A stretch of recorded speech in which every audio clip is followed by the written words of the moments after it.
Olá, pessoal! Estamos aqui hoje mais uma vez para refletirmos juntos a nossa liturgia do dia, tá certo? E hoje, nesse domingo, celebrando o terceiro domingo da Quaresma, somos convidados a lembrar os grandes feitos que o Senhor realizou na história do seu povo, principalmente pela vida, morte e ressurreição do seu Filho. E a campanha da fraternidade nos ajuda a colocar em prática também, na forma de conversão social, a nossa adesão a Cristo. Então, a primeira leitura de hoje está em Êxodo capítulo 3, versículo 1 a 8, depois o versículo 13 a 15. Êxodo capítulo 3, versículo 1 a 8, e depois o versículo 13 a 15. E apacentava Moisés o rebanho de Jetro, seu sogro, sacerdote em Midian, e levou o rebanho atrás do deserto e veio ao monte de Deus, a Horebe. E apareceu-lhe o anjo do Senhor em uma chama de fogo no meio de uma sarça. E olhou, e eis que a sarça ardia no fogo, e a sarça não se consumia. E Moisés disse: Agora me virarei para lá e verei esta grande visão, porque a sarça se não queima. E vendo o Senhor que se virava para lá a ver, bradou Deus a ele no meio da sarça e disse: Moisés, Moisés. E ele disse: Eis-me aqui. E disse: Não te chegues para cá, tira os teus sapatos de teus pés, porque o lugar em que tu estás é terra santa. Disse mais: Eu sou o Deus de teu pai, o Deus de Abraão, o Deus de Isaque e o Deus de Jacó. E Moisés encobriu o seu rosto, porque temeu olhar para Deus. E disse o Senhor: Tenho visto atentamente a aflição do meu povo que está no Egito, e tenho ouvido o seu clamor por causa dos seus exatores, porque conheci as suas dores. Portanto, desci para livrá-lo da mão dos egípcios e para fazê-lo subir daquela terra a uma terra boa e larga, e a uma terra que mana leite e mel, ao lugar do cananeu e do eteu e do amorreu e do perizeu e do eveu e do jebuseu. Então disse Moisés a Deus: Eis que quando vier os filhos de Israel e lhes disser: O Deus de vossos pais me enviou a vós, e eles me disserem: Qual é o seu nome? Que lhes direi? E disse Deus a Moisés: Eu sou o que sou. Deus e disse mais: Assim dirás aos filhos de Israel: Eu sou, me enviou a vós. E disse Deus mais a Moisés: Assim dirás aos filhos de Israel: O Senhor, Deus de vossos pais, o Deus de Abraão, o Deus de Isaque e o Deus de Jacó, me enviou a vós. Este é o meu nome eternamente, e este é meu memorial de geração em geração. Então, aqui, nessa primeira leitura, Deus fala com Moisés em meio à sarça ardente, E ali, Deus fala para Moisés que ele ouviu o clamor do povo, do povo que está no Egito, E aí, ele fala: desci para libertá-los das mãos dos egípcios e fazê-los sair daquele país para uma terra boa e espaçosa, uma terra onde corre leite e mel. E aí, Moisés diz a Deus, Sim, eu irei aos filhos de Israel e lhes direi: O Deus de vossos pais enviou-me a vós. E aí Moisés pergunta: Mas se eles perguntarem qual é o seu nome? E aí Deus disse: Eu sou aquele que sou. E acrescentou: Assim responderás aos filhos de Israel: Eu sou, enviou-me a vós. Então, que a gente possa realmente sempre cada vez mais depositar a nossa confiança em Deus, porque Ele sempre nos ajuda a superar os obstáculos, as dificuldades. Ele sempre ouve o nosso clamor, assim como Ele ouviu o clamor do povo que estava no Egito, Ele também ouve o nosso clamor. E agora, falando da segunda leitura, hoje ela está em 1 Coríntios, capítulo 10, versículo 1 a 6, depois o versículo 10 a 12. 1 Coríntios, capítulo 10, versículo 1 a 6, e depois o versículo 10 a 12.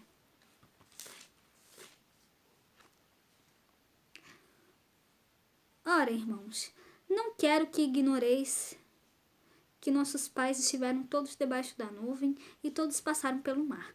E todos foram batizados em Moisés na nuvem e no mar. E todos comeram do mesmo manjar espiritual. E beberam todos de uma mesma bebida espiritual, porque bebiam da pedra espiritual que os seguia. E a pedra era Cristo.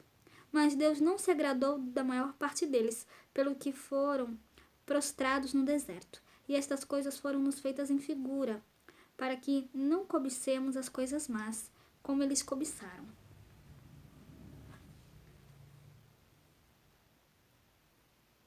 E não murmureis, como também alguns deles murmuraram e pereceram pelo destruidor. Ora, tudo isto lhes sobreveio como figuras, e estão escritas para aviso nosso, para quem já são chegados os fins dos séculos. E aqueles pelos que cuida estar em pé, olhe e não caia. Então essa segunda leitura mostra pra gente, né, que a gente deve sempre, cada vez mais, depositar, né, a nossa confiança em Deus e não murmurar, como alguns, né, alguns aqui murmuraram, né. O apóstolo Paulo fala aqui em 1 Coríntios, na primeira carta, né, em 1 Coríntios, na primeira carta aos Coríntios. No entanto, a maior parte deles desagradou a Deus, pois morreram e ficaram no deserto. Esses fatos aconteceram para serem exemplos para nós, a fim de que não desejemos coisas más, como fizeram aqueles no deserto. Então, que nós realmente possamos sempre ter coisas boas no nosso coração e que nós realmente possamos sempre fazer o bem a todos, tá certo? Então, que a gente possa realmente sempre fazer a vontade de Deus na nossa vida. E agora, falando do Evangelho, hoje ele está em Lucas, capítulo 13, versículo 1 a 9. Lucas, capítulo 13, versículo 1 a 9. Naquele mesmo tempo, estavam presentes ali alguns que falavam a Jesus dos galileus, cujo sangue Pilatos misturara com os seus sacrifícios. E respondendo Jesus disse-lhes: Cuidais vós que esses galileus foram mais pecadores do que todos os galileus por terem padecido tais coisas? Não, vos digo. Antes, se vos não arrependerdes, todos de igual modo perecereis. E aqueles 18 sobre os quais caiu a torre de Siloé e os matou, cuidais que foram mais culpados do que todos quantos homens habitam em Jerusalém? Não, vos digo.